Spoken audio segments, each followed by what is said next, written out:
graduated Phi Beta Kappa from Redlands College with a degree in journalism and literature. She met Anton LaVey. I guess you know who that is, right? Most of you? She met Anton LaVey the day after the previous high priestess left the Black House. Barton became LaVey's companion and mother of his only son.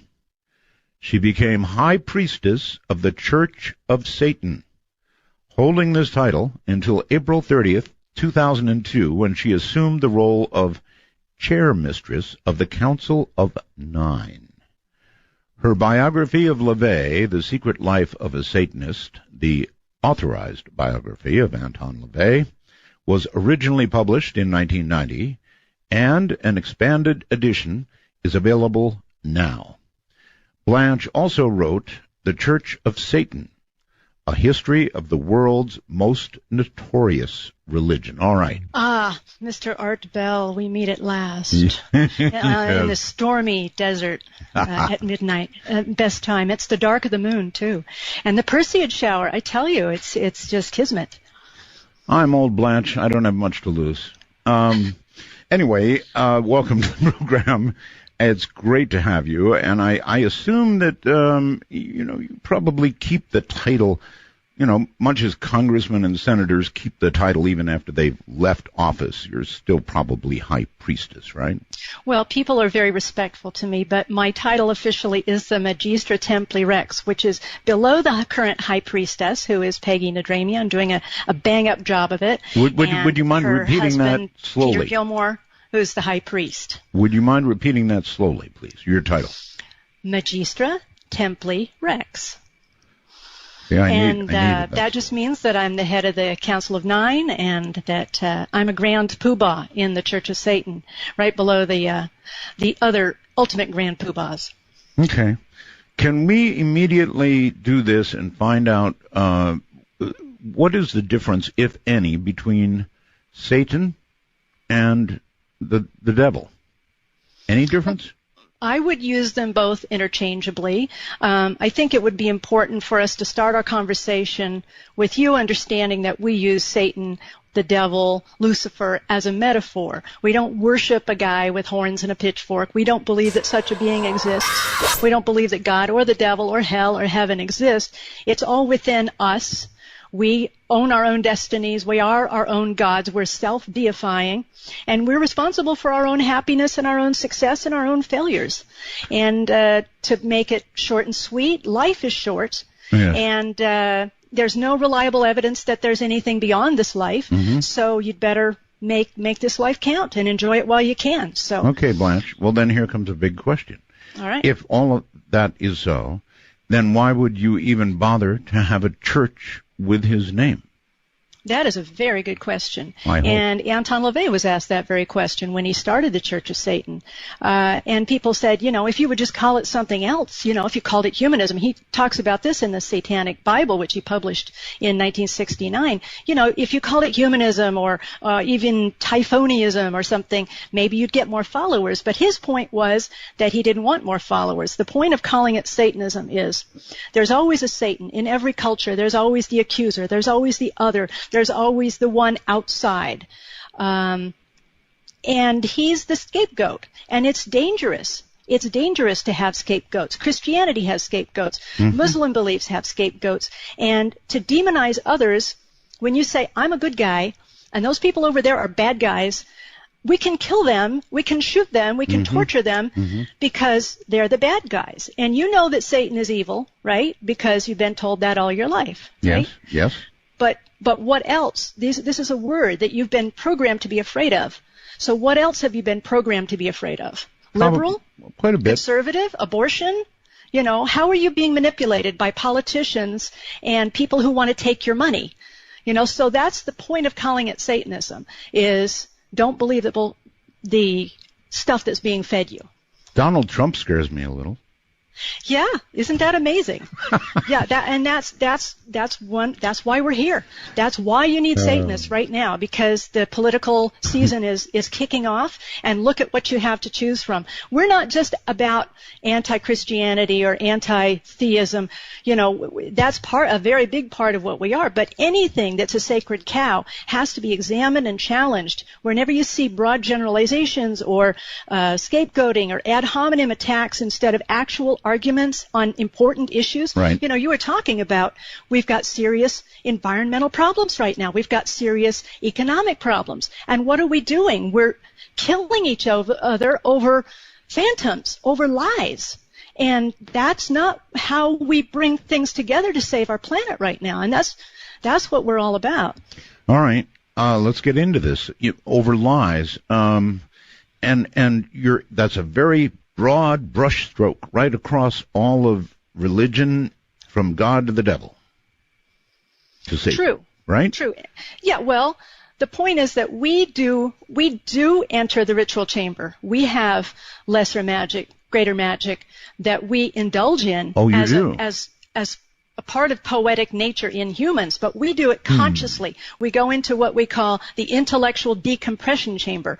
We put on our robes and we call forth the icons that we find bring us power within ourselves, but we know that we're calling forth the power within ourselves, but we're using the poetic metaphors to reach places, that part of the human brain that we don't quite understand, that a lot of your other people that are on your show try to understand more, consciousness and the powers of the human brain and human potential. We do it based first and foremost on reasonableness and rationality. Then we add in the more metaphysical explorations, or if we don't want to, it's not necessary to do that as a Satanist. But if you want to play with the poetics of it, then that's okay too. But we don't build our foundation on sand.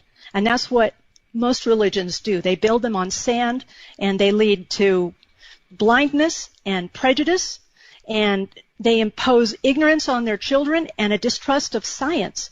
And that's not the best of what human beings can be. Well, what you preach is all good stuff. The the position from which you preach, perhaps calls into question, many people, the whole thing is called into question, frankly. Is Satan and the word, you're right, the devil, Satan, whatever, it scares the hell out of people. And I guess that's exactly what it's intended to do. And that sort of surprises me, because we've been around for 50 years. We've been saying the same stuff for the last 50 years. And people don't listen. It shows that every culture and everybody still needs the devil. They still need the other guys. They still need the bad guys, the evil ones, the outsiders. Mm-hmm. And that's okay. As far as we're concerned, we're in pretty good company. Most of the people that have are the best thinkers, the most brilliant, innovative thinkers are generally labeled as heretics. So, why not take pride in that? You're obviously a clear thinker. Tell me about Anton. He was a brilliant man. He was far ahead of his time. He started out interested in magic, but he also had a wonderful skill with music. So he played the oboe, and keyboards were his real love. And he became a hypnotist. He worked in the carnival. He worked in the circus. He was a police photographer. Wow. And out of all of those roles, he saw human tragedy and human foibles up close and personal. He saw people sneaking in to look at the burlesque girls, in the carnival, and then sneaking across on Sunday to go with their families to see the tent show revivalists and, cleanse their souls of all their wicked thoughts. That's right. All right. So, let me go back. You said he began with magic. Is magic real? Well, I believe that magic I can only answer that for myself. You have to answer that for yourself. Well, you said Anton began with magic. Well, he began with an interest in magic and the supernatural. And he did. He checked out as many people as he thought might have a gateway into other worlds, other ways of being. Madame Blavatsky or Aleister Crowley, and they were all so dry and boring and sad and obfuscating. He just wanted the real deal. And I think people are attracted to his philosophy. One of the reasons that they're attracted to his philosophy is because he doesn't dance around. He says what he means what he says. He says, this is how I do what I do. Go in the ritual chamber, try it. If it works for you, great. Try these methods that I wrote in The Satanic Witch about basic psychology, reading people, cold readings that he learned in the carnival, the whole process of looking at nonverbal cues, and make it work for you. Yes, but those are all tricks. And what I'm asking is, did he find the real thing, or did he practice when he found the real thing? Well, certainly he did. Certainly he did. Okay, so magic is real. Yes. I have experienced magical consequences of what I've done in the ritual chamber. As I say, though, that doesn't mean that if you go into the ritual chamber and you do exactly what I did, right, it may not work for you. Because, to be honest, now this is just me speculating. This isn't Church of Satan policy. But it's almost as if everybody has a different frequency, you know? Right. And Anton talked about this when he was playing music for animals in the circus. He said, you don't play the same song for an elephant as you do for a tiger, because they have different rhythms, they have different moods.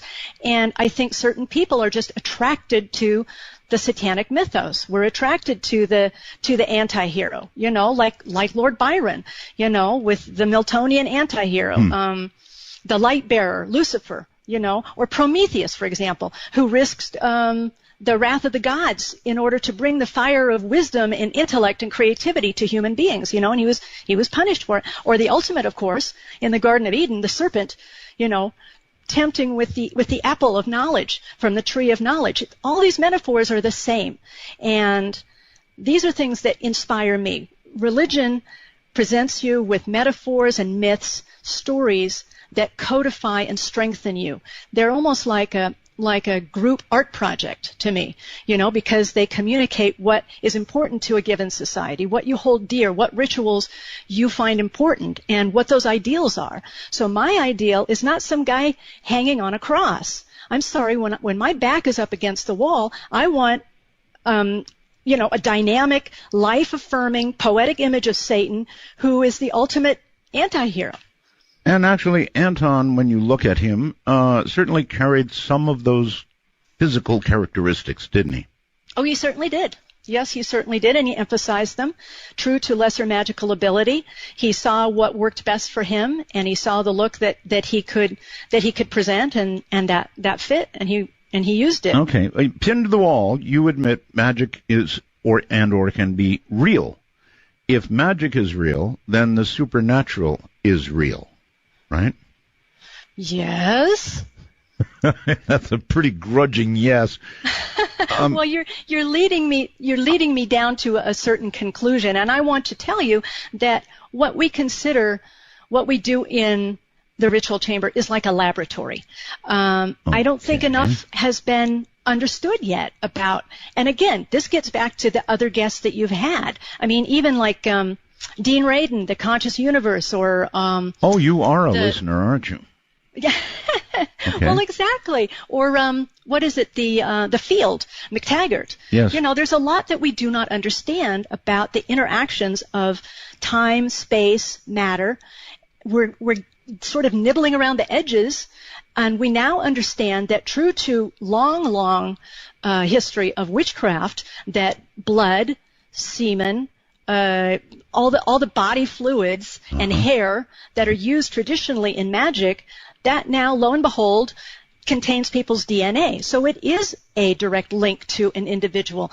When the witches started doing that, including blood and hair and stuff in their spells, so many millennia ago, I'd never argue with this. No, you're dead right. We are little snowflakes, and our DNA is definitely us. And so you're right. Hair, blood, semen, bodily fluids, it's all the individual us.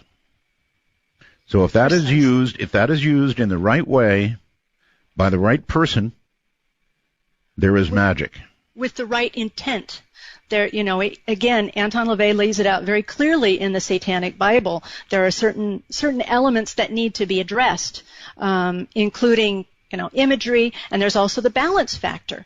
He includes that very, very important element because he says that you need to be aware of who you are and what potency you have. Mm-hmm. If you're a 25-watt person, you shouldn't, and you're sexually attracted to a 100-watt woman or man, yes. Maybe you should set your sights a little lower than trying to attract that particular person, yes. To start out. Uh-huh. Interesting. But again, I'm going to keep going down this road as far as I can take you. And I will ask, is it possible to use a person's essence, bodily fluids, whatever, essence, in a positive way for them, as well as a negative way for them? Absolutely. We have 3 basic rituals.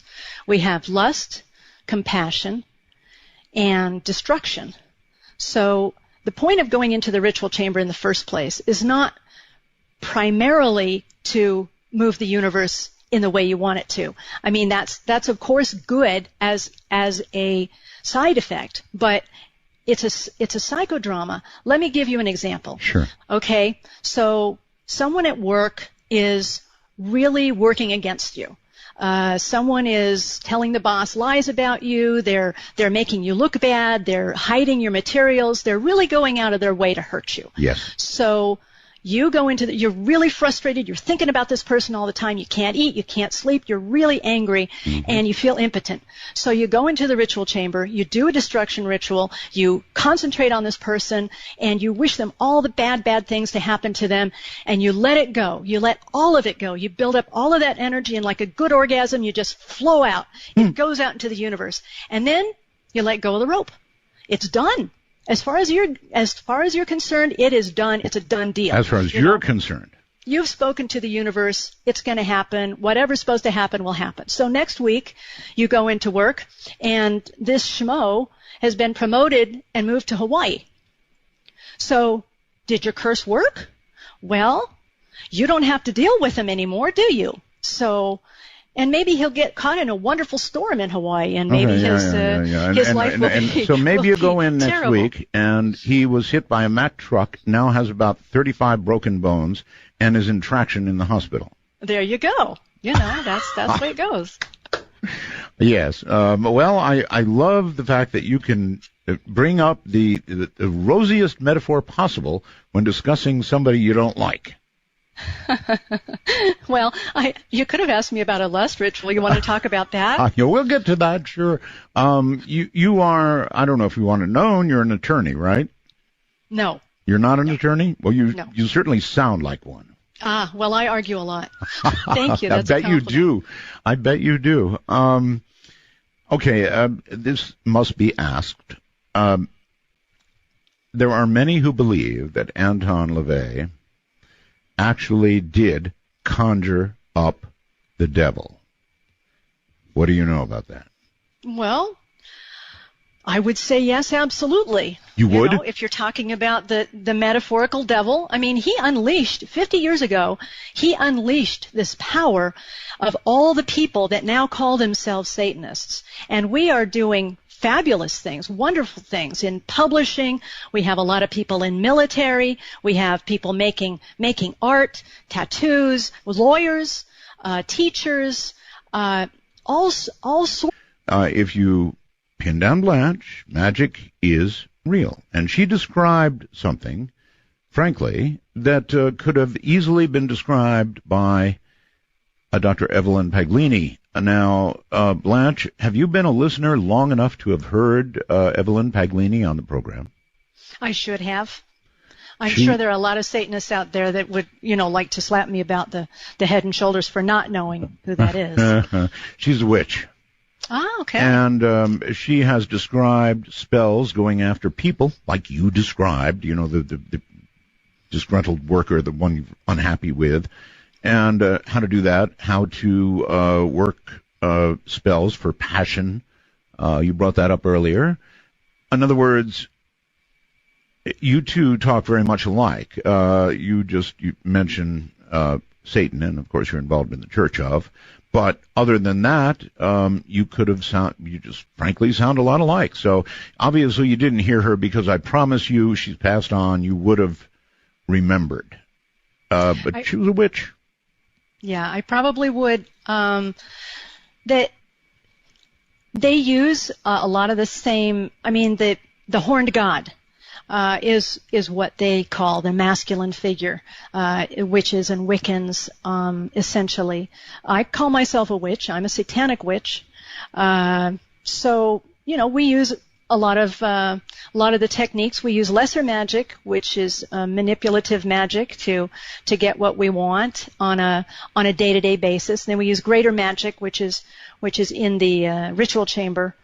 But I think where a lot of people part company that are interested in magic part company with Wicca or witchcraft as it is now portrayed. Now they're moving a little bit away from this, but they get all squeamish about the word Satan.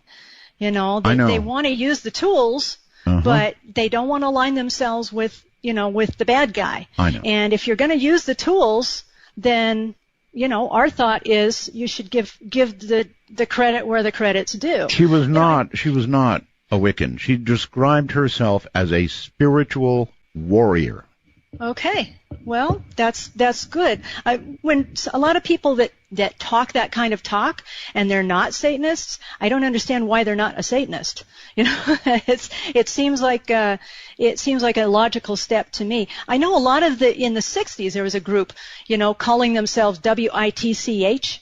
And they were essentially militant feminists that were using the metaphors of being witches and being evil and being ugly and empowering themselves, like the word queer, kind of giving themselves that life and that strength by calling themselves witches. And, as a Satanist, I think it's a little bit short of the mark. If you're going that far and you don't align yourself with, because we call ourselves Satanists for a lot of different reasons, as I've already explained, because most of the great thinkers, including and up to Copernicus, Galileo, and more recent, people have always been called heretics and blasphemers. And so why don't you pridefully say, yes, I align myself with all that you consider evil, and I go to those dark places. I mean, I consider you a fellow traveler. You go to those dark places too, and you force people to expand their paradigms. You bring in speculation and provocation, and you make people, you say, okay, here it is. You think about this. I'm forcing you to confront this, and you think about it. You can either reject it and say it doesn't exist, or you can try to expand your consciousness to include this. That's what a good scientist does. I think that it does exist. I think magic actually does exist. I think that many things that we discuss in the paranormal world do exist. And what I don't understand is, if you feel the same way, and I know you do, how can that not lead you to a curiosity about a maker, a creator, and Satan? All of those things being possible. Well, that does not necessarily follow for me, because the way I mean, you're going down that road. How can you not continue down that road to the ultimate possible conclusion? Well, I don't need a maker. I have evolution. I have reason. I have rationality. I don't need a God that created me. If he did, he's an absentee landlord. And I've talked to people about this before too. I can't force myself to believe in a God that I don't believe exists. I can't force myself to believe that some guy 2,000 years ago in the Middle East dying, if he did live, if he was an individual, and he wasn't just a compilation of a bunch of supposed fulfillment of Jewish prophecy, I can't believe that he has any bearing on my life as I live and breathe today. I'm the one who controls what I'm doing now. And if I really tried to believe in a God that was omnipotent and omniscient, and I could pray to, and he would pay attention to me, each little sparrow and each little butterfly and each little, grain of sand in the cosmos he cares about. Okay, so there's such a being. How does he let happen what he lets happen? How can the fighting continue? How can all of these bad things? And of course they say Satan. Okay. Well, no, but they or me just might say free will. But let me continue just a minute more. Sure. Go ahead. It would create such frustration and anger in me to believe in that kind of God.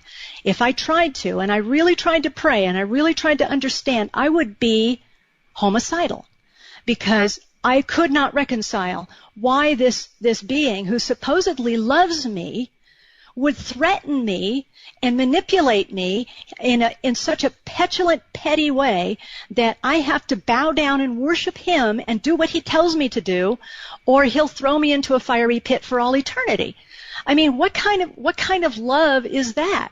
And then, I kind of agree with a lot of that. I really do. But what about the whole concept of an original creator and then free will? In other words, we're down here and left to do what we're going to do, and our ultimate, up or downville depends on how we do.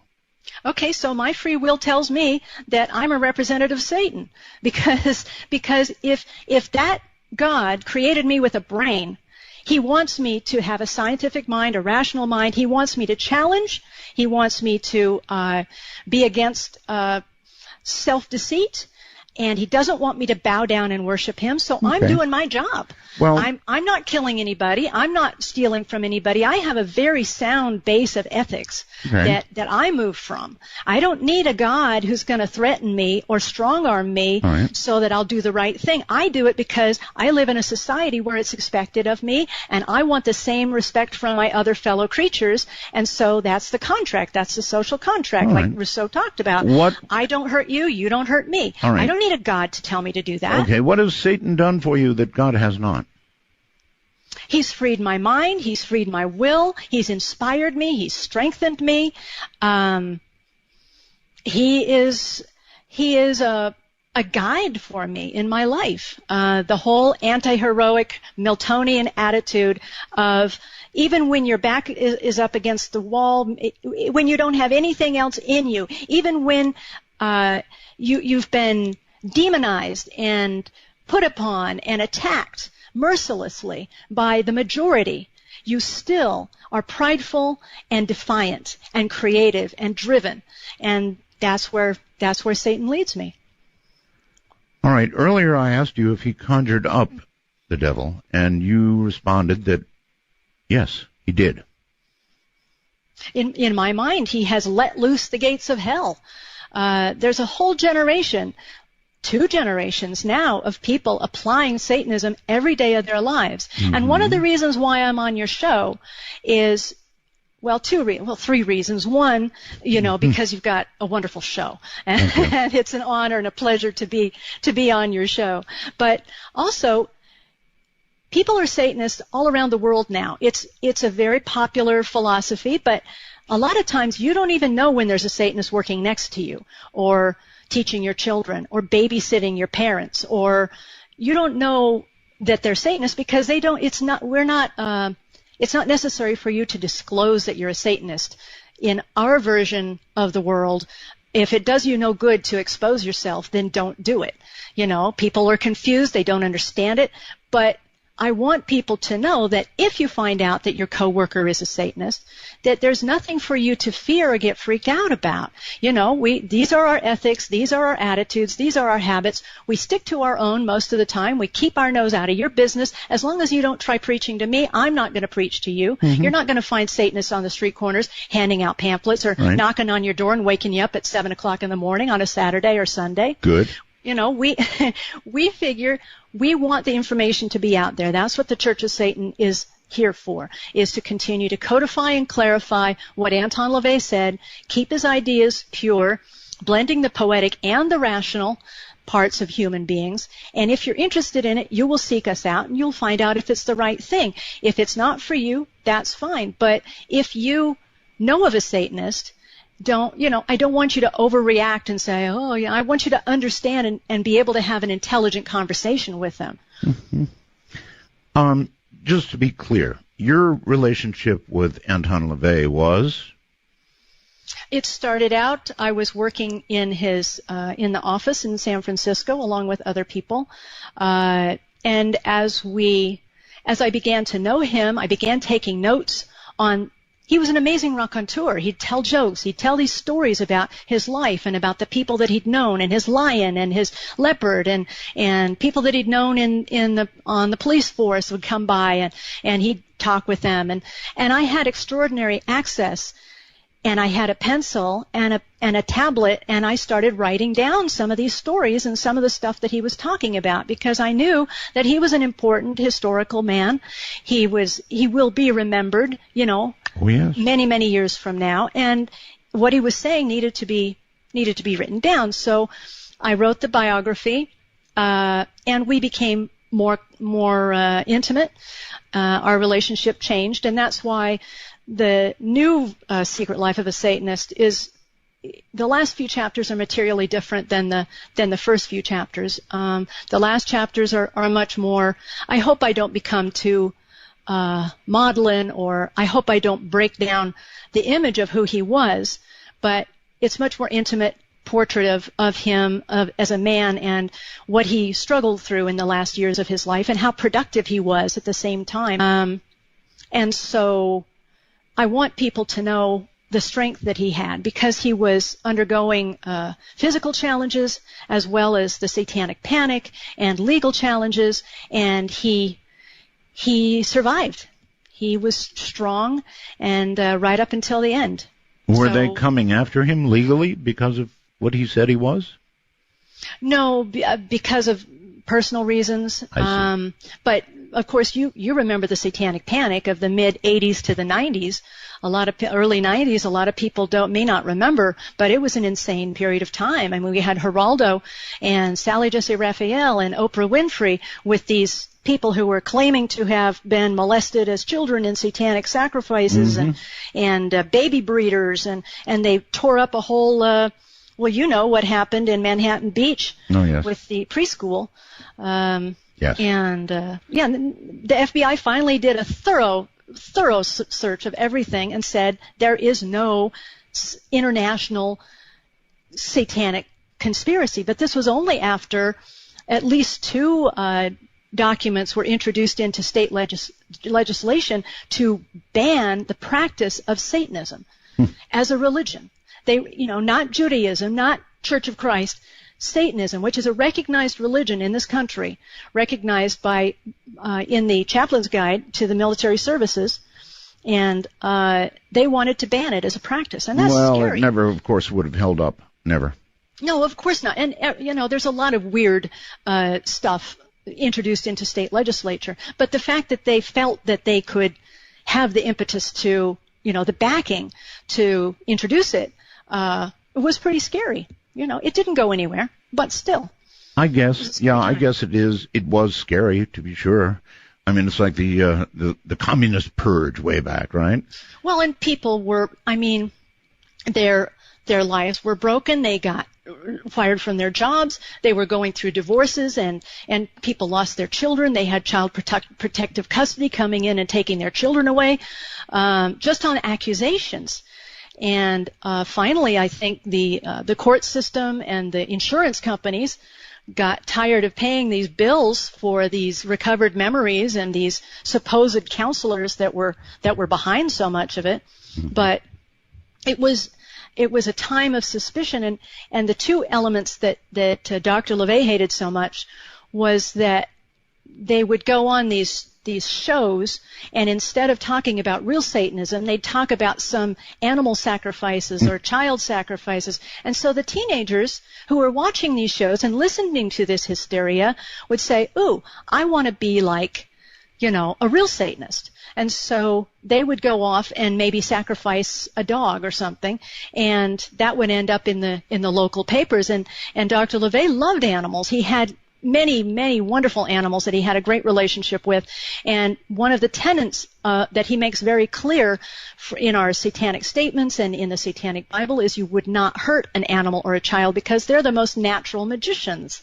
And instead of, waving the Satanic Bible around in disgust and saying, ooh, isn't this awful, they wouldn't read the book and they wouldn't tell people that's what Satanism really represented. And he said, all of these animals, if there are animals being hurt or killed in this fashion because of, they think that that's what real Satanists do, these animals should be placed on Oprah Winfrey's and Geraldo Rivera's doorsteps because they're the ones that are doing it, not us. They're the ones that are leading these people to do this. And he felt very sad about that aspect of it.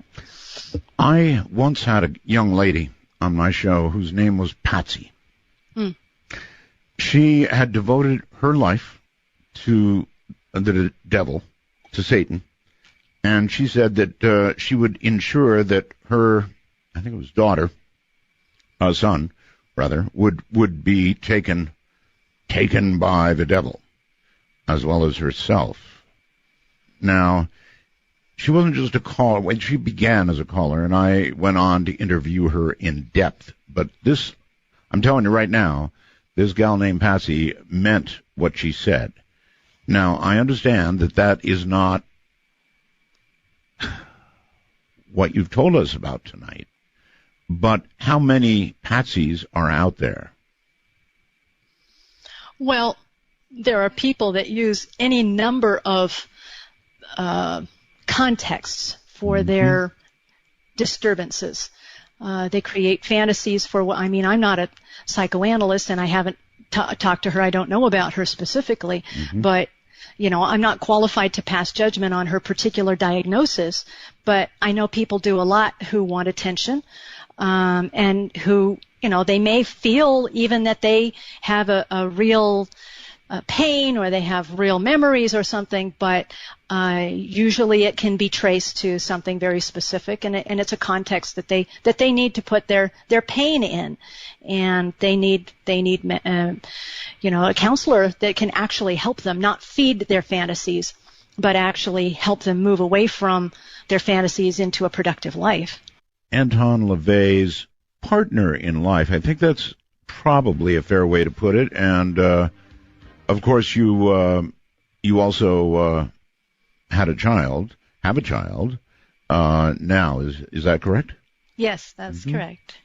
So again, I'm struggling a little bit with this, Blanche, because on the one hand, you sort of lay out Satanism as humanism, but then on the other hand, you'll go down that highway saying, well, yes, some magic is certainly real, and much of the paranormal could be real, and certainly I've discussed a great deal of this, and that's kind of where you stop. You don't continue down that road. It seems to me once you've embraced the paranormal and the fact that real magic can be done, then you have to be looking at a power beyond human power, humanism. Okay, let's try this. Okay. We start from the position that humans are rational animals. We're animals. That's the seventh, our foundational document is the 9 Satanic Statement. And the seventh, if you will indulge me, sure. Satan represents man as just another animal, sometimes better, more often worse than those that walk on all fours, who because of his divine spiritual and intellectual development has become the most vicious animal of all. And we can see what's happening because of that viciousness to animals all around the world. So we're selfish and short-sighted creatures.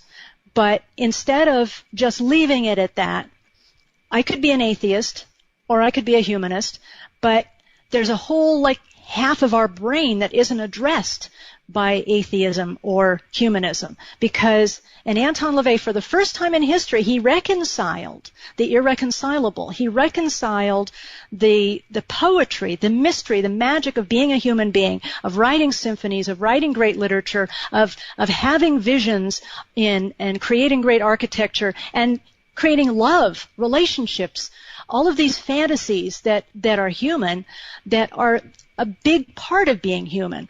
So he fed that into sort of a pomp and mystery of satanic imagery, so that we can utilize all the power within us. And I don't see any irreconcilable there at all. The power does not come from an external source. It comes from me. It comes from you. It comes from the other people that are working with me for the same goals. And that is now being quantified, again, getting back to, recent books by Dean Radin and McTaggart and other people. It's now being quantified in a scientific way that there is a group effect when several people, lots of people are concentrating in the same direction at the same time. Mm-hmm. It does have a measurable effect there. And I don't understand it, and I don't pretend to understand the dynamics of it. I think that scientists will be studying it more and more, but we're storytelling creatures. That's what we do. If some alien came from another planet, imagine how weird it would look that we go to movies, that we watch these little boxes with all these stories on them, that we read these books, and they're all fantasies. They're all stories. Why do we do that? Because we're storytelling creatures. And we gain strength from these metaphors and these images and these practices of various emotions. And we like drama. We like symbols. We like passion. We like rituals and celebrations that bind us together and communicate our group values. And that's all that Satanism is, like any other religion. I've got an atheist that I bring on the show from time to time named Matthew Alper. Very interesting guy. Maybe you heard him one time. Anyway, he wrote a book that I find fascinating, and I would like to describe to you the premise. The book is called The God Part of the Brain. And it basically, I'm not going to do it justice here, but basically it suggests that all human beings, and we include those who are found on otherwise uninhabited islands, natives that worship one thing or another. If the sun, perhaps, the moon, the trees, it doesn't matter, that human beings are programmed by something in our brain or some part of our brain that demands that we worship something, that we believe in some sort of deity greater than ourselves. And he thinks that they will eventually identify that part of the brain that causes this. I wonder how you feel about that, because it is true. If you look around the world, everybody, just about everybody, even you, worship something. Well, that I hesitate with the word worship, except that I worship myself, but I don't worship something external. Just metaphorically, that's a poetic representation of me. That those images are a poetic projection of me.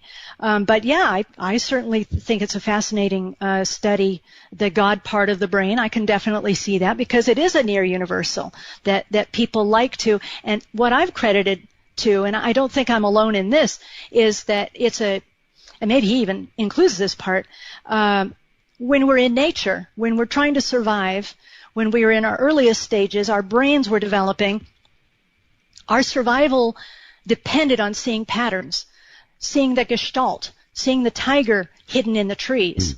And so we look for patterns and we try to make sense of things. That's what we do all the time. That's the scientific part of our mind, is trying to make sense. And we like things to progress in beginning, middle, end. We like things to be just. We like for good people to get rewarded and bad people to go to a bad place and get punished. We like that. So we tell stories to ourselves that that's what's really happening. So yeah, I can see that would be a very interesting study. I would like to read his book. I thought you might. All right, so I have a computer, and I have this thing called the wormhole, and they can go to a certain place and send me a message as I'm doing a program, like right now. And before I read you anything, what would you imagine the response to your being on the program is tonight? Oh, I think probably people are very happy to have a real Satanist telling them exactly what Satanism really is. I would imagine, in my mind, that's the way I would like it to be. They say, oh, what an interesting young woman. I really enjoy hearing what Satanism really is. And now when I find out that my boss is a Satanist, I won't be freaked out. That's probably it. All right. Well, I would say it's more of a mixture. For example, oh my God, Art, how can you do this? How can you put on this satanic crap? Click, goodbye. That's somebody scared. And then I got from, Roman in Indio, California. Absolutely fantastic guest, Art. Very intelligent woman. Really enjoying this. So it's either love or hate, Blanche. Yeah, I can see that. People have that reaction to the Satanic Bible. You know, Anton LaVey said that people will pick up his book and they'll read it and they'll either say, my God, I've felt this way all my life, but I didn't know what to call myself. I guess I'm a Satanist. That's exactly the way I feel. Or they, throw the book across the room in disgust. Mm-hmm. It's one way or the other. And that's fine. That's great. That's the way it should be. All right. So then why not call yourself a humanist and avoid all of this, everything?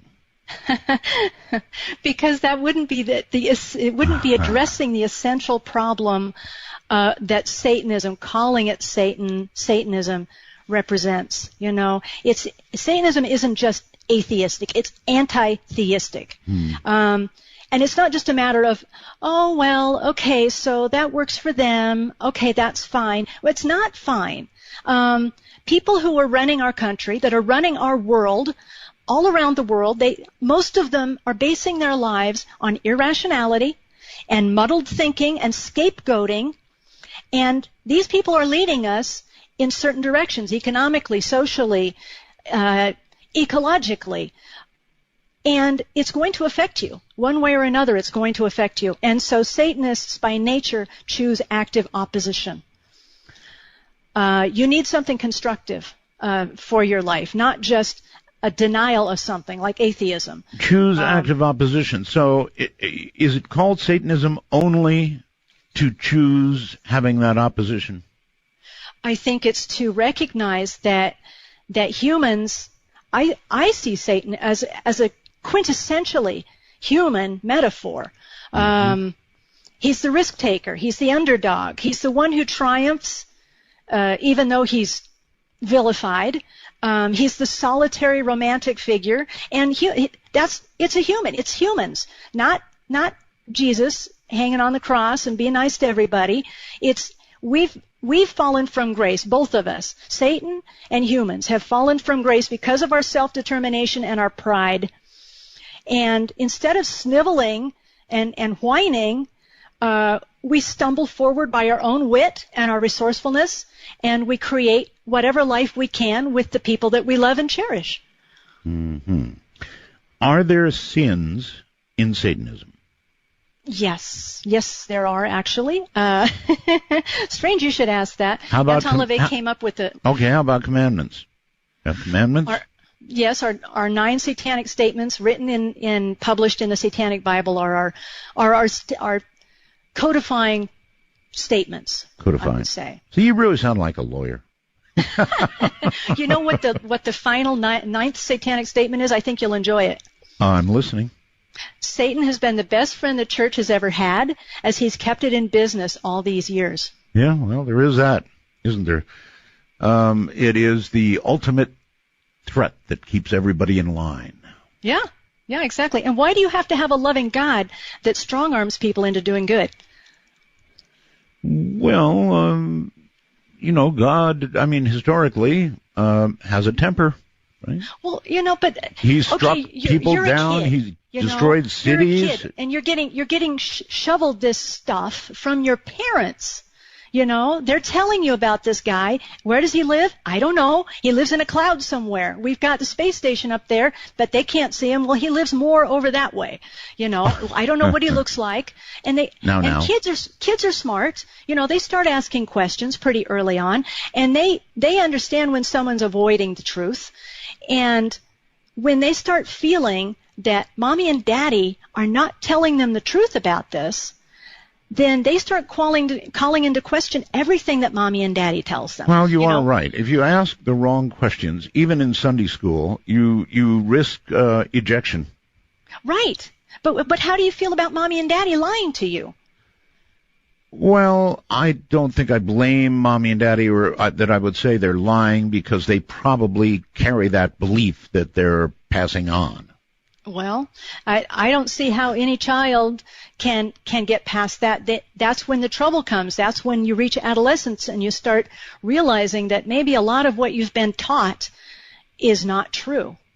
And all of those sacred values, maybe they're not real. And when you link ethics to the supernatural, that God tells you to do this, not because it's right or wrong, not because essentially it's good for civilization for you to make these decisions, but because some supernatural guy with a long white beard is strong-arming you and threatening you if you don't do right, then that's not good for society.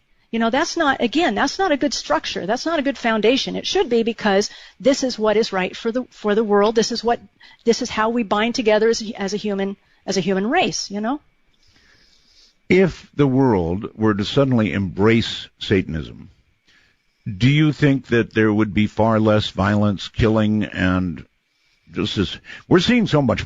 For example, people walk into movie theaters and just begin shooting and then take their own life. Mm-hmm. That kind of stuff. Do you think that Satanism would calm some of this down?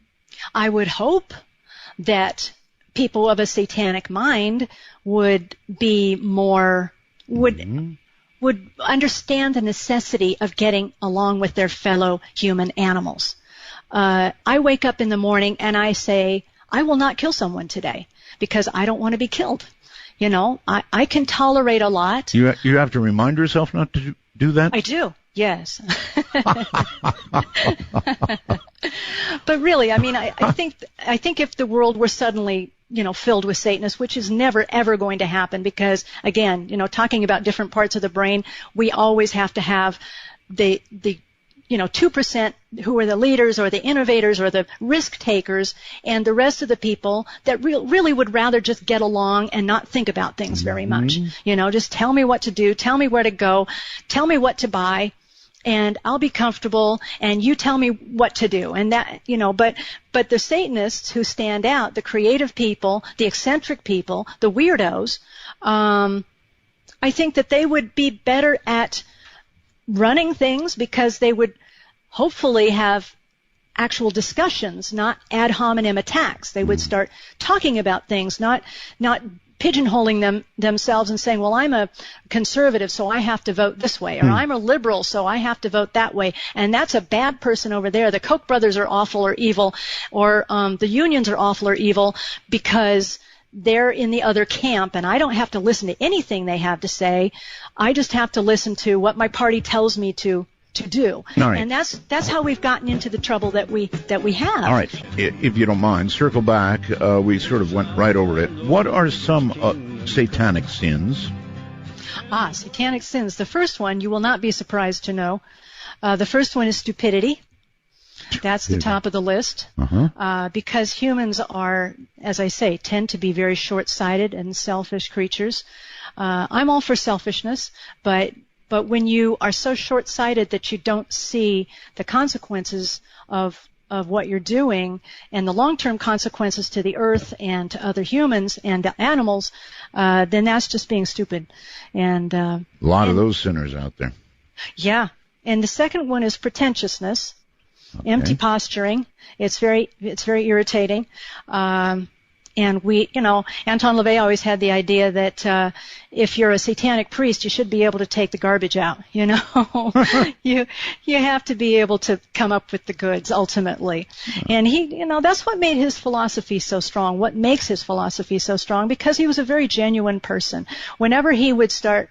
When he'd have someone come over, a lot of times they'd want to talk about Satanism. He didn't want to talk about Satanism all the time. He'd want to talk about old movies or cars or guns or music or characters. And people were not disappointed because he was a wonderful raconteur and a fabulous musician. So if you were treated to an evening of music with him, you'd walk away very happily. But he would say these things, and when he sounded a little bit pompous or pontifical or as he perceived himself to be taking himself too seriously, he'd undercut it with a joke. He had a whole repertoire of jokes, and that was one of the books that I wish he had been able to put together before he passed away, was a book of satanic parables, which would have been all of his favorite jokes. Okay. while we're on that subject, and I want more sins, but while we're on the subject, it now has been 50 years since the Church of Satan began, and 20 years since Anton died in 97. So an obvious question is, how's the church doing without Anton? Well, that's a very good question, actually, because we would have no way of knowing. You know, he was the founder, he was the progenitor.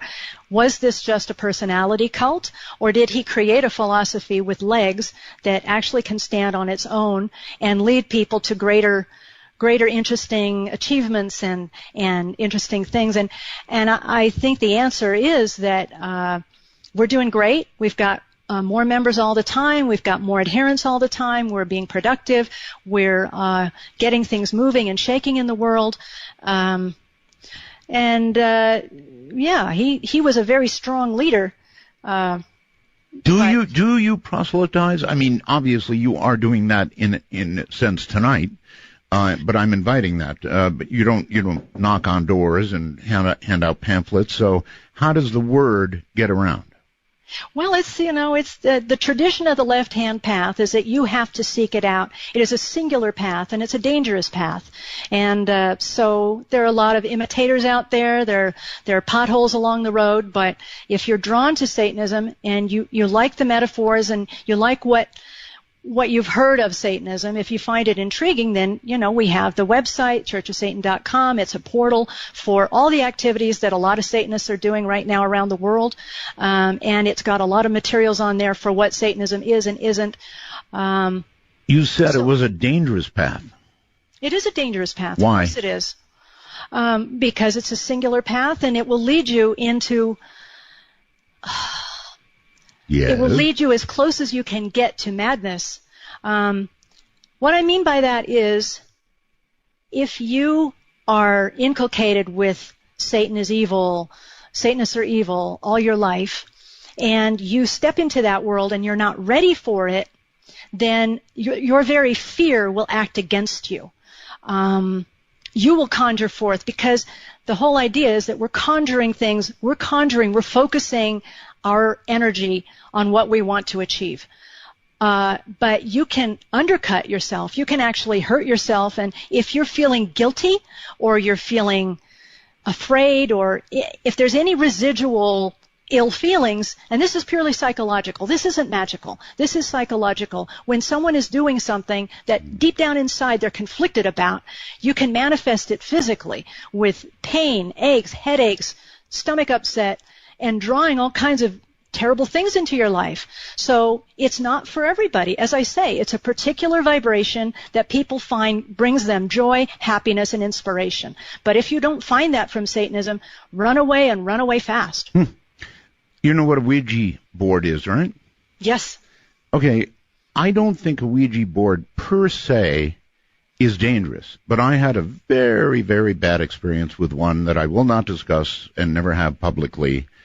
I think that it is the intent of the users of that board that brings about some of the bad experiences that people have had. What do you think? I'd say you're definitely on the right track with that. I would also say that, as I was trying to explain, if you have any residual doubts or fears or guilt, that's a good medium for those things to open up to you and start attacking you. But again, not from something outside. You're conjuring it for yourself. Well, now be careful. Yes, perhaps you are conjuring it, but you at the same time admit there is something outside. I admit that we create conduits for our own achievements and creating our own goals as we move through life magically. Yes. All right. Some more sins. We've got two: stupidity, pretentiousness. The third is solipsism. That means expecting everybody else to be like you are. You're a moral person, an ethical person. Mm-hmm. You have certain values. You're vulnerable to somebody that comes along and tries to steal your money because he doesn't have the same values, but he might give you a wonderful line to try to convince you to part with your goods. So you have to be on guard. That's the essence of solipsism. Okay. You have to be constantly vigilant and look through illusions that people are trying to, it's very Machiavellian. Good advice, though. Anything else that would catch our attention? Let's see. Self-deceit, herd conformity. Then the last one is lack of aesthetics. That's just a terrible sin. Lack of aesthetics. Yes. Meaning? That's right. Well, it's part of lesser magic, really. It's a way of applying aesthetics, and again, it does evoke a certain magic. Tonight, you may be surprised pleasantly, or you may be scared. It's hard to say. I think there's a lot of both out there, frankly. Blanche, have you ever regretted being a Satanist? Not one moment. I've enjoyed every minute of it. And that's an interesting thing, talking about 50 years of the Church of Satan.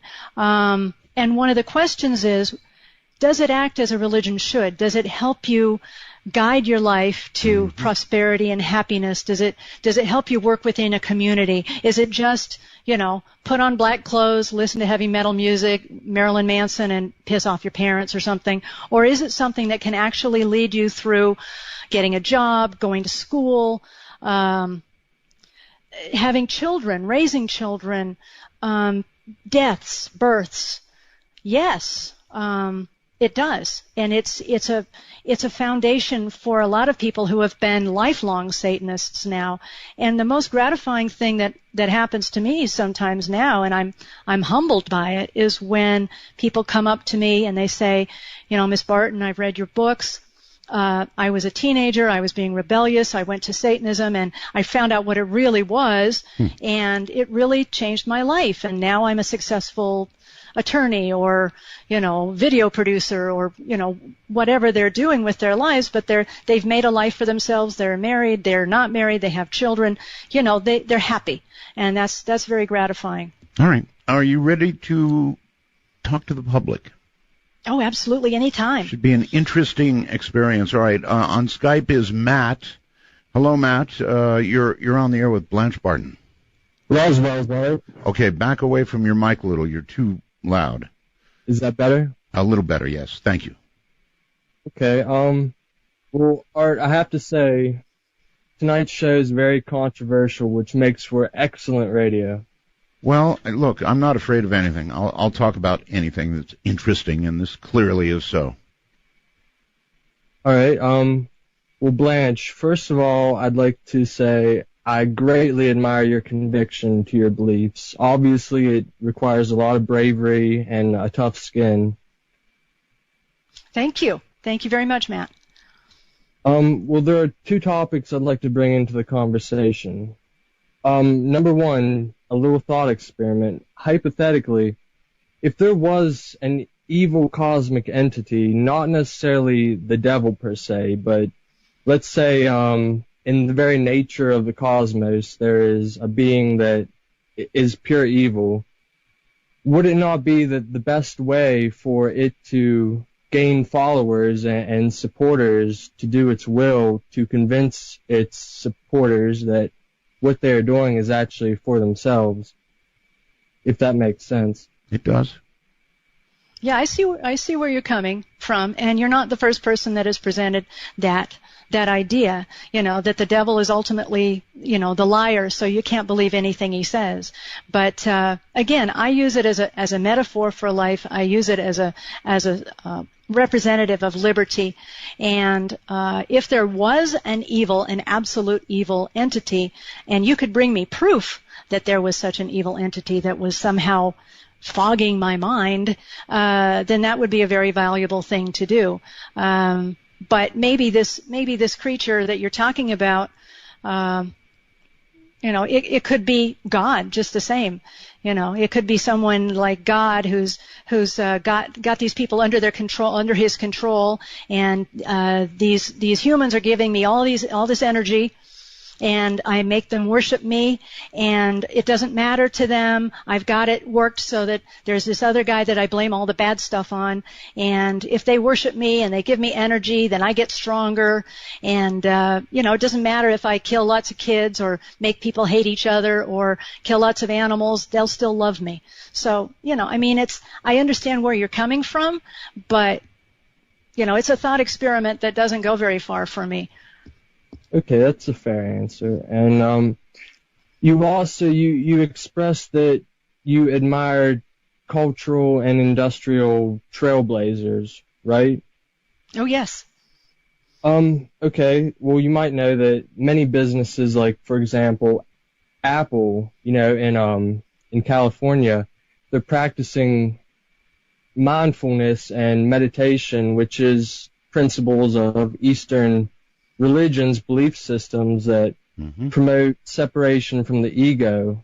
Now, it seems that your beliefs are sort of contrasting that it's self-worship and, I guess, reinforcement of the ego. What exactly? A lot of attachment going on here. A lot of attachment going on, she said. Well, there are, there is evidence that meditation and mindfulness can increase productivity. And, well, what are your, do you believe in karma? Do you believe in reincarnation? Is there even the possibility of such things? That's a lot. Karma, I would suspect so, but let's ask. Do you believe in karma? Well, I hope that there are consequences. I think that the way we perceive it is you're asking for the consequences that you get out of life. You conjure forth what you get.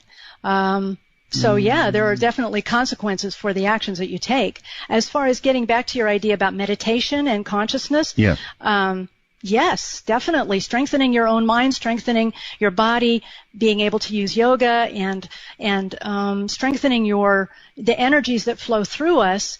I personally am a great follower of that, and I think a lot of Satanists are. That we're bioelectrical beings, and if we can concentrate that, again, that's what magic is about: is concentrating our energies, aligning ourselves with our true core, and being able to release, bring in energy from around us and release it appropriately. Okay. Well, if so. As I've listened to the interview, you think there is something to karma, but if there isn't, there is a spell that'll take care of it, right? Yeah, we take care of that. Yeah, all right. We're sort of the cleanup team. He also asked about reincarnation. My mind is open to reincarnation, quite frankly. Really? Because personally, I have had some interesting experiences along those lines, like you with the Ouija board. I don't need to go into them. But my mind is open to a lot of things. Like Lewis Carroll said, I try to believe 3 unbelievable things before breakfast, Wow, your mind is open to reincarnation. That's a path unto itself. All right, here's something Donnie sends on the computer. Donnie in Sedalia. Ask your guest about Anton LaVey's deathbed confession and accepting Jesus Christ on his deathbed. It's all over YouTube and the internet.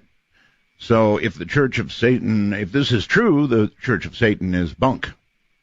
Well, there you go. I am here to tell you that I was present in those final moments, and there was no deathbed confession. There was no hallelujah, I see it all now. There was no, oh my God, please forgive me.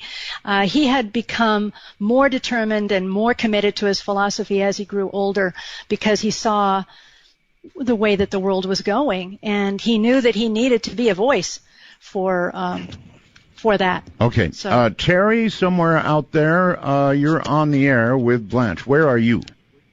Hello. Can you hear me? I hear you. Where are you? I'm in Cincinnati, Ohio.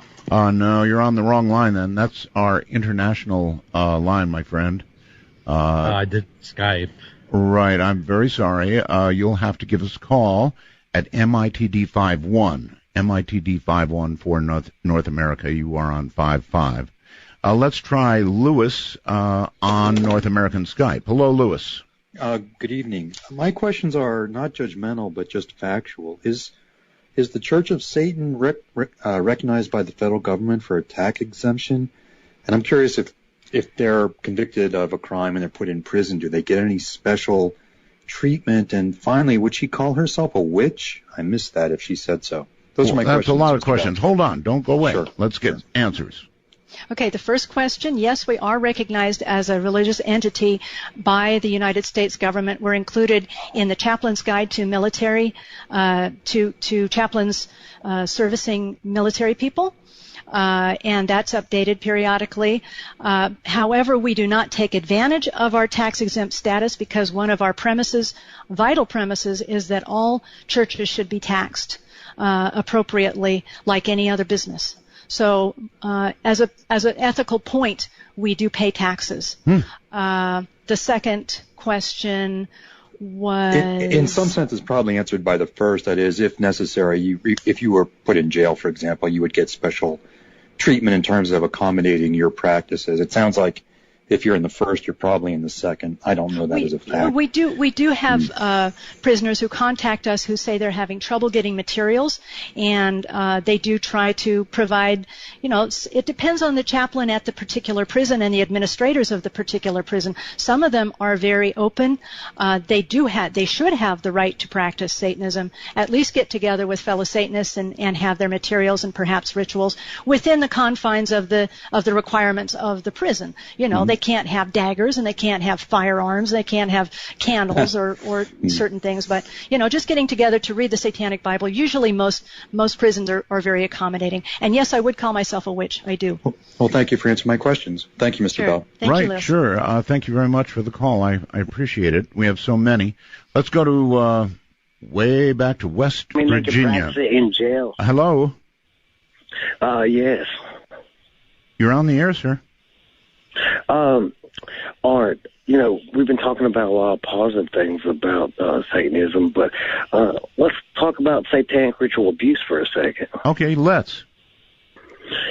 In the 80s especially, there was a lot of cases dealing, we mentioned the government-related daycares and the military bases daycares. There was a lot of children that came out of there with STDs. And we were talking about the military, and, while we're talking about Satanism, while we're talking about the military, let's bring up, Well, all right, let's deal with one at a time. One at a time, all right? Yeah, of course. Satanic ritual abuse of children. That was addressed earlier, but Blanche, go ahead. Yes, the McMartin preschool case, I believe one of the cases that he's referring to, was one of the most expensive and perhaps to date still the most expensive and extensive court case in California history. A lot of accusations were thrown around, including that the kids were moved during the rituals, that there were that some of them said they'd been put naked into a cage with a lion, and Chuck Norris was identified as one of their molesters. They said that they had their faces smeared with feces and blood and urine, and that they'd seen babies cooked and eaten. No. And backhoes were brought in, heavy machinery was brought in. All of this was supposed to have taken place in tunnels beneath the preschool by the people that were running the preschool. No tunnels were found, no lions were found. The most damning evidence that was found was toy rabbit ears and a candle. And I know that there was a lot of hysteria, but there were a lot of people going on shows to get attention. But it was I remember this, sir, don't you? I mean, come on. Oh, yeah, of course, yeah. But, I want to go deeper than that. Let's go deeper. There's... I've studied a lot into occultism. There is power. And, even going back to, that's why anal lingus. All right, there is power in what? There is power in what? There's Abuse? Power in the blood, the blood of children, the blood of ritual human sacrifice. Let's find out. And right. Cannibalism. Sure, hold on. Let's find out. Thank you for the call. that's a pretty key point, I think, to address. He's saying there is power in abuse or in sacrifices or in... What about it, Blanche? Is there anything to it? Well, this, again, was addressed quite keenly in the Satanic Bible, and I think it was a reaction to what Anton LaVey found with practitioners, or at least legends about practitioners of magic up until that point.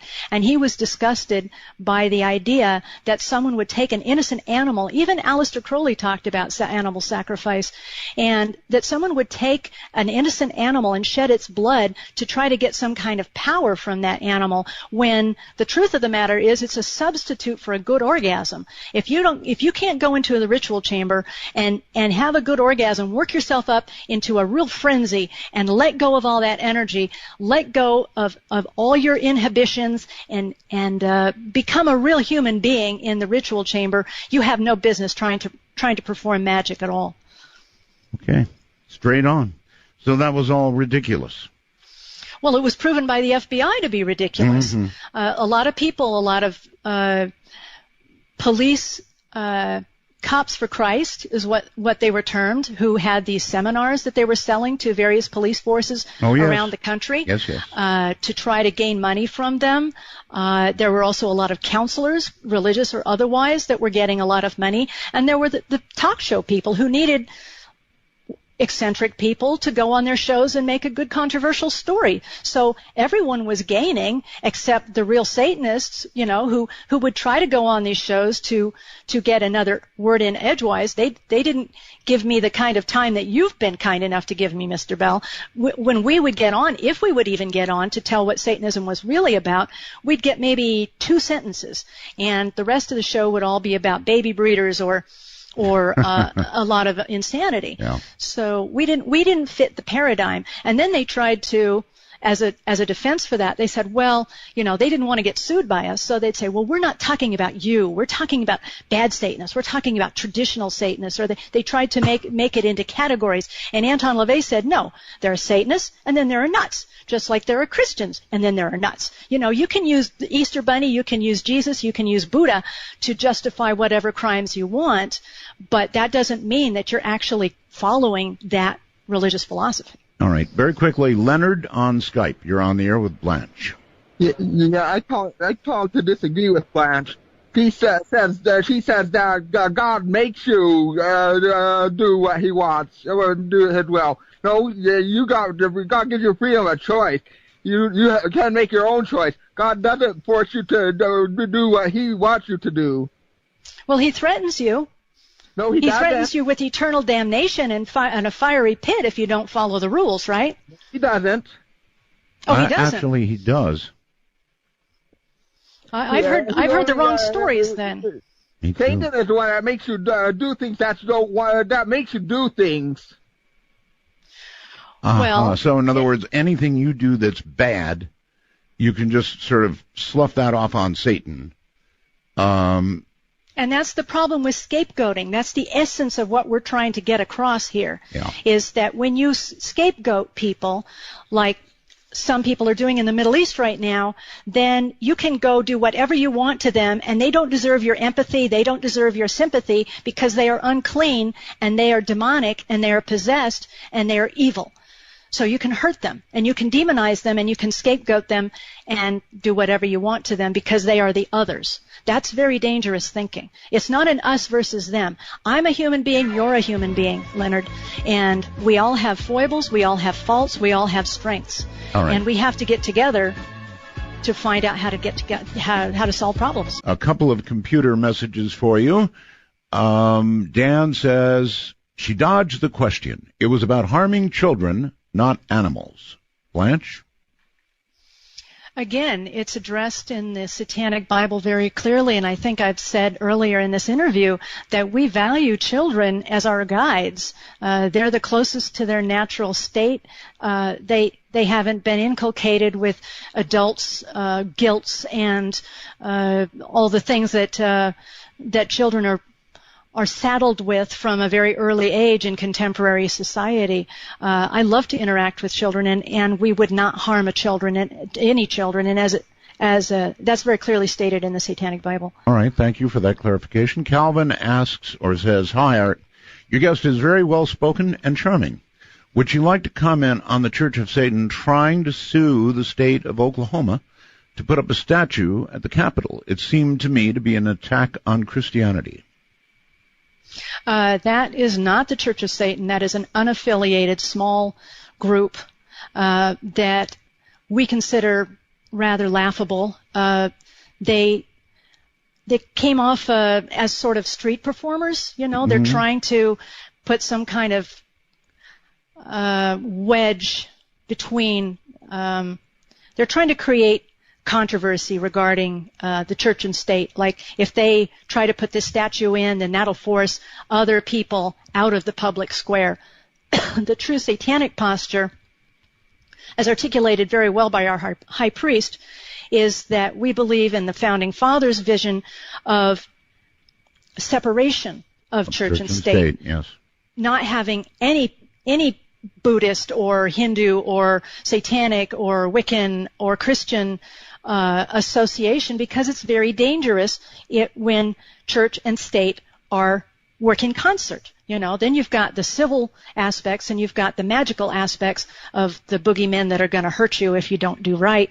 And our founding fathers were as close as they could be to deists. Most of the ones who were the real movers and shakers, Thomas Jefferson and Paine, they were deists, and they didn't believe in a God having real effect in your life. Of course, in those days you had to posture toward Christianity a lot, but they were free thinkers. I think that America is a quintessentially satanic country. We grew right out of the scientific revolution and the Enlightenment, and people like James Madison, John Adams. That's a whole different conversation, but. Nevertheless, the Founding Fathers saw the danger of mixing it and wrote it out. Precisely. Okay, Terry, somewhere or another, you're on the air with Blanche Barton. Hello. Hello. I'm from Cincinnati, Ohio. Okay. And I wanted to say it's an honor to talk to both of you. Thank you. I became a member of the Church of Satan in the early 1990s, and I was brought up going to Southern Baptist Church and the youth groups, and they pounded, the Satanic Bible is the ultimate, evil book and all this. So eventually I read the Satanic Bible, and it was like getting cold water, thrown in your face. It was like, it's just reason and logic and open-mindedness when it comes into the areas of the supernatural and magic. And so that's kind of what my take was. I became a member. I knew they weren't going to pound down my door and have me go to meetings and all this, just out of respect for the logic that was put down and given, to where I saw my ideals on page, and it was like awesome. Nobody pounded down your door, I take it. No. I have two questions real quick. One for the Blanche. Are you familiar with the studies on the pineal gland in the human brain, like essentially the third eye, and like DMT, the release of DMT, and how that kind of, I believe, goes in with magic and all that? And then also in your personal magical experiences, do you, like for me, sometimes, I feel real strong, and then it's like I feel weak sometimes in magical nature, and I don't think it's like because I'm physically sick or I'm going through emotional stress, just like those waves of power and energy. Like, have you had that experience? And that's all. All right. Number 2 first, then we'll hit DMT. Blanche? Yes, things do come in waves. I think the wave has been proven to be essential to the earth in general. There's a waxing and a waning that humans are also aligned with, and within your own magical practice, it's very probable that some days, and again, this has been measured scientifically. Some days you feel alert and on top of things and right on top of your game, and then other days you just feel sort of dissipated and not really concentrating. So yes, and I have heard about the pineal gland and how that's it's a known chakra there, a very powerful one. So, there have been a lot of people throughout the millennia who have talked about the third eye and its importance to magic and meditation. Okay. Drugs and Satanism. He mentioned DMT. There are many who feel that drugs open the mind in a way, and surely they do. What do you think? What does the church think? I can only refer back again to Anton LaVey. Of course, he started the Church of Satan in the 60s in San Francisco.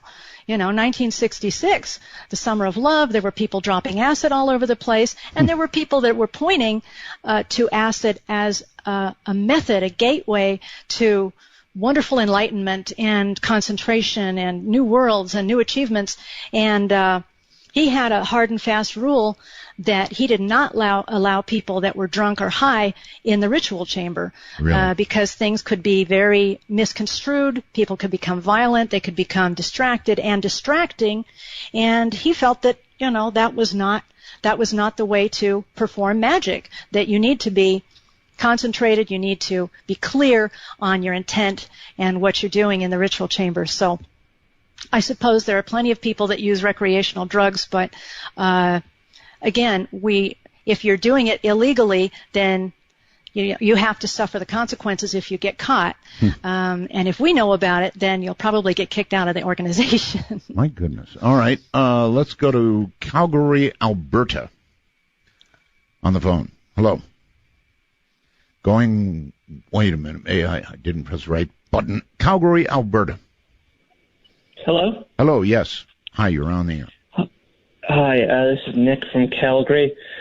I know you're probably super tired of fielding questions about satanic ritual abuse, but I have one from kind of a weird angle, if that's okay?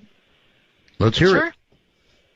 Okay, in the wake of the death of Jimmy Savile, this British TV presenter, entertainer, it's come out that in Britain, at least, there actually was a massive pedophile conspiracy in the 1980s and late 70s, but it wasn't Satanists. Well, God, heaven knows there's pedophiles all over the world, sir. But yeah, but it's conservatives, and at this point, the investigation has gone so far as to implicate former prime ministers. And your point is? Well, my point is, my question is, how do you respond to, the moral hypocrisy? Because, again, these are the same people who wanted to ban gay people from teaching, who wanted to exclude non-Christian religions, from public venues. And at the same time, it's now coming out that this alleged bizarre... Yes. Well, there's hypocrisy all over the world. I mean, my goodness. I'm just wondering if there's any comment on, the fact that, again, these are, the squarest of the squares. These are... there's no end to the height of hypocrisy. I don't know how else to put it.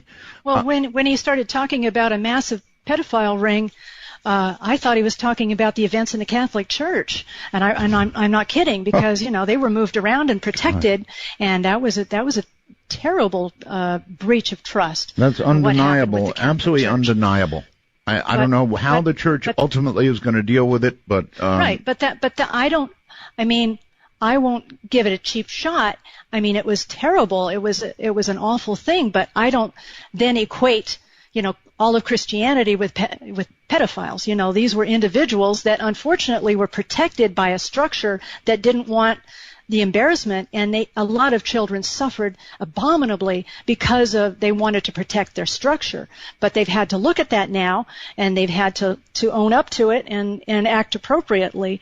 As for the conservatives, a pedophile ring, I would have to know the specifics. I know they would have to. I don't think that it's associated with Satanism, is it? No. That isn't what he was saying. And I was saying there's no end. He was talking about conservatives, and then some of them being outed as pedophiles, and there is no end to that kind of hypocrisy. Right. Let's go to Skype. And of course, we're against hypocrisy. That's one of the reasons that the Church of Satan was founded, because of that hypocrisy. Helix Angel, is that right on Skype? Yes, actually, my name is Paula. I'm from Richards, California. Okay, well, that's what's on your Skype. That's all I can do is call you by what's on Skype. Okay, thank you. I have a question. Thank you for your enlightening discussion tonight. Sure. I'm actually interested in that, and that I do have a question though. Why do you consider, I have a number of friends that are Wiccans, and why do you consider them to not practice magic properly? Well, if they're practicing magic and they're and it's working for them, my only beef with Wiccans, well, two beefs really, is one, they worship a horned god, and if you're worshiping a horned god, I don't see why you don't just call it Satan. You know, I mean, you can call it Pan, you can call it Lucifer because it's more comfortable for you, but you know, just grow a pair and call it Satan. You know, I'm just asking this because I was talking to one of them at the moment, and it was like, just say that. But yeah, thank you. The other point is that during the Satanic Panic, a lot of Wiccans were asked, you know, well, what about Satanists? You know, what do they do bad things? Or they were attacked. They were thrown into the same boiling pot of water with Satanists in these accusations. And instead of coming forward and saying, yes, I'm a Wiccan, I've read about Satanism, I know Satanists, and they don't do bad things. Instead, a lot of them actually crawled on the bandwagon to protect themselves and said, oh, we're good witches, but those people over there, I don't know what they're doing. So I was front and center to that. Evil. That was a long time ago, granted. But there's still an essence of us versus them, good versus evil in there. You know, whereas I say, you know, don't put yourself in a protective circle. Invite your demons in. You know, own what you are as a human being, and deal with that. All right. Hi, thank you. All right, you're very welcome. Thank you for calling. Interesting, very interesting, actually. Going to, I think, Allentown on the phone. Hi. Hi, it's Johnny from Pennsylvania. Yep. Yes, sir. Am I on the air? Oh, you certainly are. I apologize. I have one question and a hi, Blanche. Hi. I have a question and an example. So the question is, you talk a lot about the human intelligence and how we're the better, smarter animals now. We're the more vicious animals, and the next step of evolution, that's why we're the top of the chain. So the question is, can you conceive of an intelligence greater than man's intelligence that would require man to have faith? And the example that I would use is Abraham from the Bible, who waited 100 years to have his son. And then when he has his son, God tells him, take him up on the mountain and sacrifice him, which seems crazy to us. I mean, I'd have a really hard time with that. But then if you look at it 2,000 years later, God allows his own son to be sacrificed for a greater cause. So can you see that that's possible? Not necessarily right or wrong, just that there might be something.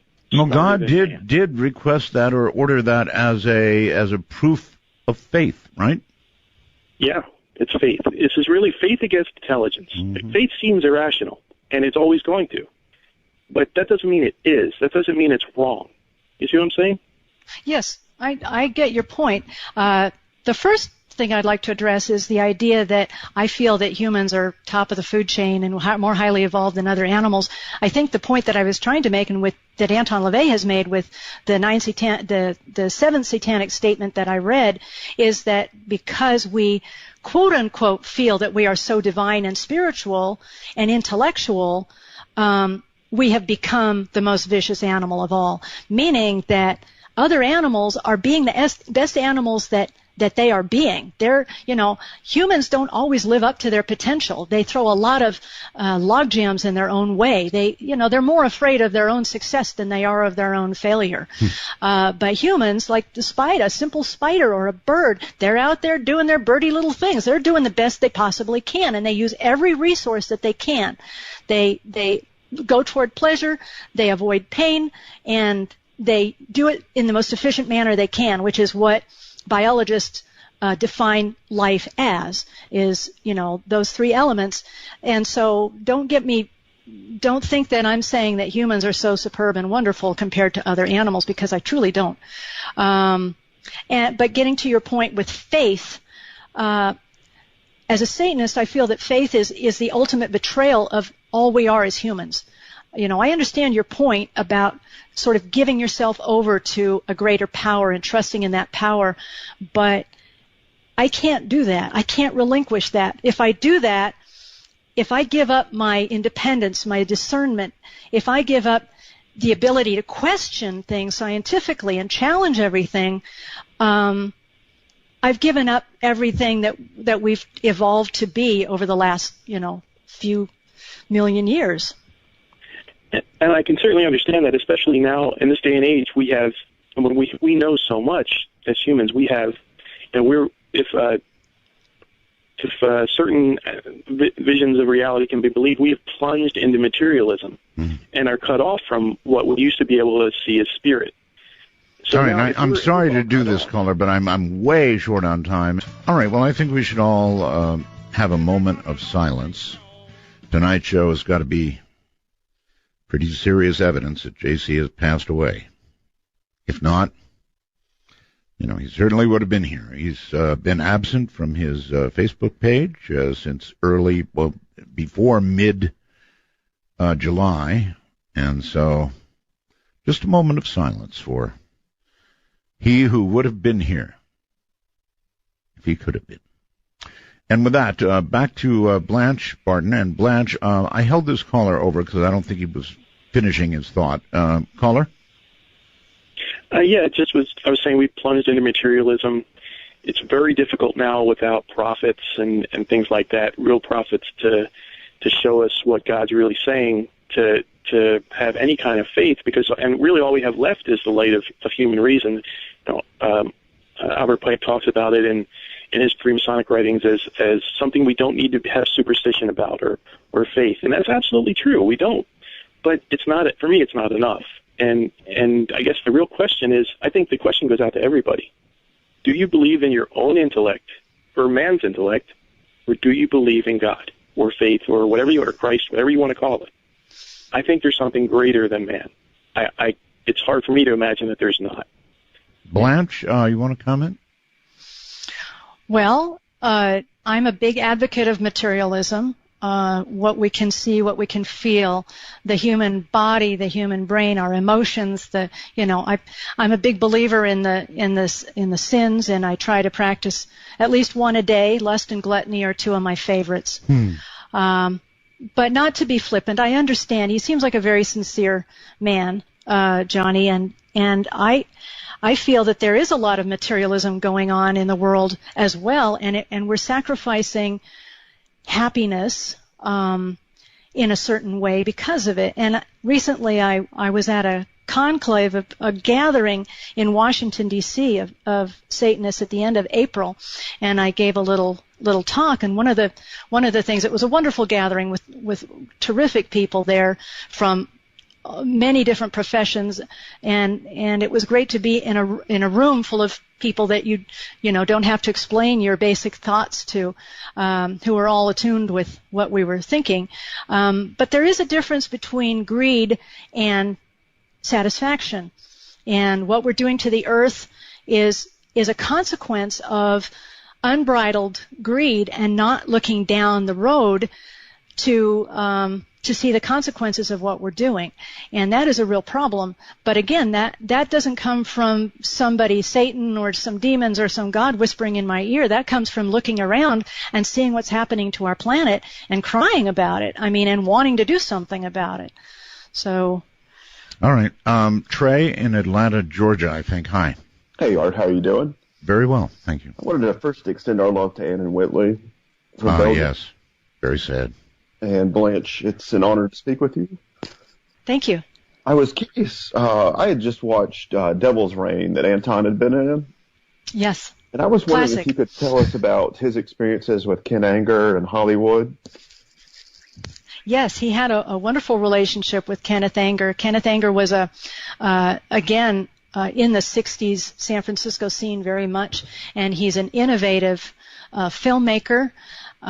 He used techniques that were sort of, I guess, in the psychedelic realm, but they're very effective films, and I know he has a lot of fans to this day. He influenced a lot of small films, and they were very good friends. I think he's sort of drifted away since Dr. LaVey has passed.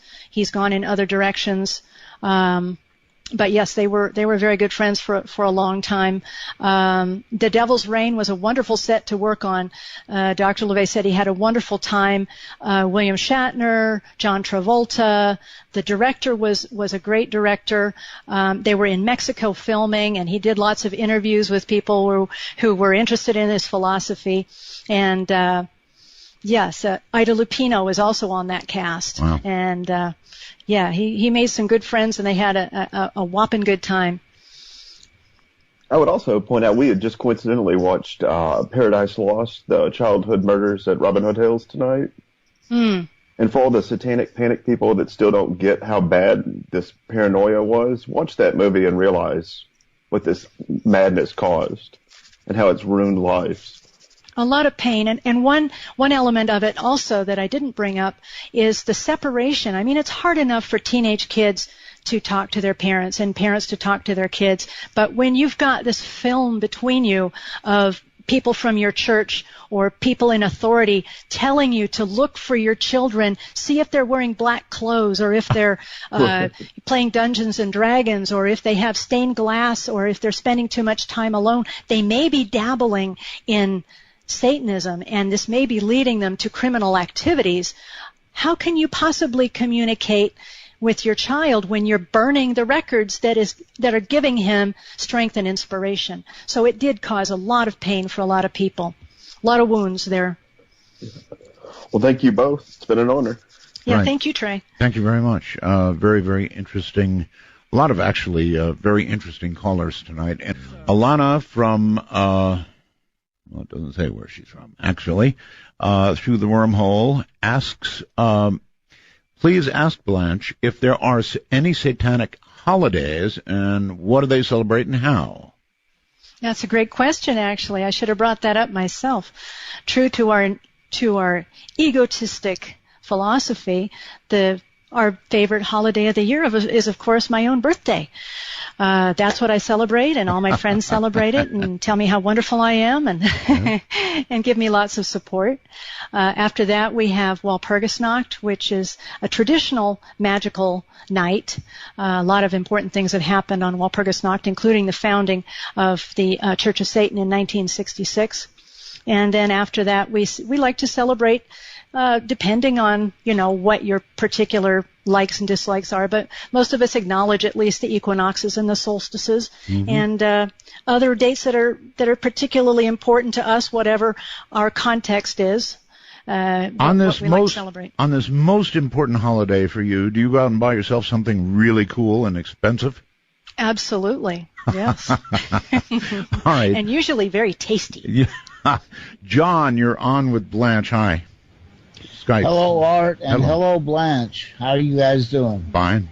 Good. Great. Okay, Blanche, I wanted to ask you that my understanding was that after the passing of Anton LaVey, that there was a kind of a schism in the Church of Satan between, like, Michael Aquino and Anton LaVey's daughters, Zena and the other girl. And I was wondering if you could give me some information on that, and maybe tell me if you yourself were involved, or if you knew anything about how the whole thing played out. Okay. Was there a schism? No, there wasn't any schism. That's sort of one of those ideas, I guess, like Anton LaVey's deathbed confession or something. But it was really rather uneventful. I'd been acting in the capacity of high priestess. I took over as high priestess. I continued the philosophy until I passed the reins to Peter Gilmore, who is our present high priest and doing a wonderful job of that. He has published a wonderful collection of essays called the Satanic Scriptures, and I would, for further information about Satanism, I would definitely point people in that direction. And Peggy Nadramia is our high priestess.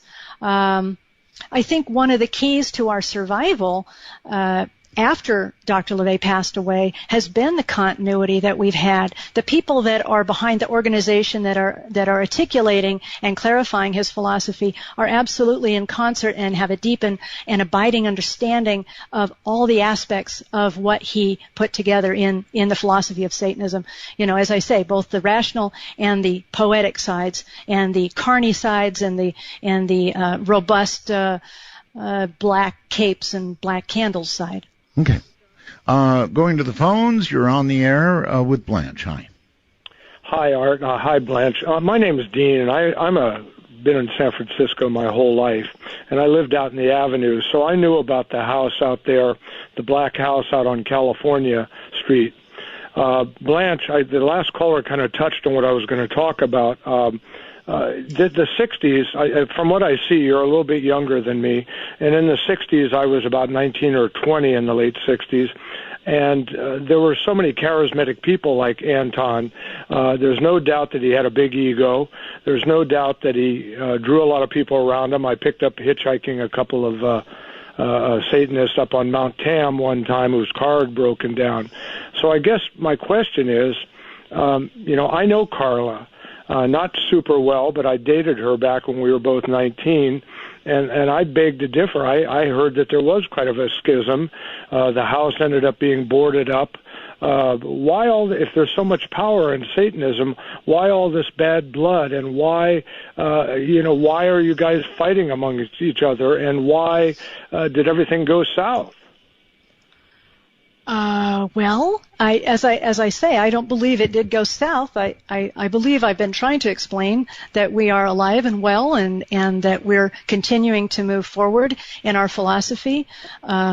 Carla and Zena, neither one were involved directly with the administrative side of the organization at the time of their father's death. Zena had, if you want to get into the messy details of it, it's not messy on my part, but it's rather embarrassing for her that she chose to disown her father years before his death and never reconciled with him. Carla had reconciled with him. They'd been off and on. She had been involved in her life, and she had periods of separation from her dad, but she did reconcile with him toward the end of his life. But, neither one of them were qualified to be in a leadership position within the organization, and I don't think their father ever expected them to be. Carla had done some spokesperson roles in the early days, and she was comfortable with that, I suppose, but there wasn't, we're all cohesive, and we're moving forward with articulating what Satanism is and can be. Well, I understand that she puts on this, what she calls Black Christmas every year, and I'm not clear. Maybe you could clear that up. I thought that Anton and Carla and Zena were all Jewish faith before this all started, and before he went in Life magazine and posed and got tight with Hollywood, Is that true? No, that's not true. He was never, certainly Zena and Carla never got any inculcation into the Jewish faith. And as far as Dr. LaVey's inculcation, his mother told him that God is nature. That's all it is. And she didn't go any further than that. I think ethnically, he had ethnic background as a being of a Jewish background, but he never practiced, and he was never attracted to that. He was never brought up in that faith at all. All right. Not a lot of time. Jeremy, you're on with Blanche. Hi. Hey, Art. How you doing? Just great. Where are you? I'm in Louisville, Kentucky. Okay. And I'm actually the guy that emailed you at your other email address. Thank you. No problem. I have two quick questions for Blanche. So according to your reviews, I'm not going to say consequences, but what are the non-benefits of not following the church's beliefs? What are the non-benefits of not, you mean if you're an actual member, or if you're just an adherent to the Satanic philosophy? If you're adherent to the philosophy of the church. Well, you mean like if you actually commit the sin of stupidity? What I'm saying is, if you don't follow the belief system that the church promotes, what are the non-benefits of that? Well, you don't get things the way you want them, and your life doesn't work very well. That's the consequences. This is a philosophy that advocates lesser magic and greater magic to move you forward in your life and find satisfaction and have a great party. It's your party, and it's the only one you get, as far as we know. So if you're not having a good time and you're not being successful, then you're the one that's responsible for that. Well, you did allude to the possibility of reincarnation. That's my own personal belief. That's not All right. Church of Satan policy. Okay. That's my own speculation and romantic ideas. Okay. And the other question is, it seems like you guys are kind of borrowing the number 666 from Babylonian astrology. Is that true? I don't think 666 ever came up in this conversation. It's not particularly interesting to me, other than that it interests other people. Mm-hmm. Okay, because I'm reading on your website, so what you're saying tonight is quite different from what I'm reading on your all's website. You're reading the Church of Satan website. Correct. Yes, it's like you're trying to promote like a materialistic intellectualism, but from what I'm reading on the website, it's quite a different story. So I'm trying to find out little bits and pieces of what your thought was in terms of that specific number according to the church. All right, that's that actually may be a good the wrong question. Website. You better Yeah, check again. that's what I was going to ask. Does your official website, what is it, please, again, Blanche? churchofsatan.com. That's where I'm at, yeah. And you're seeing things about embracing the 666 over there? Yeah, it says the 666 is considered a shorthand signal heralding diabolism. Yeah. Does that make sense, Blanche?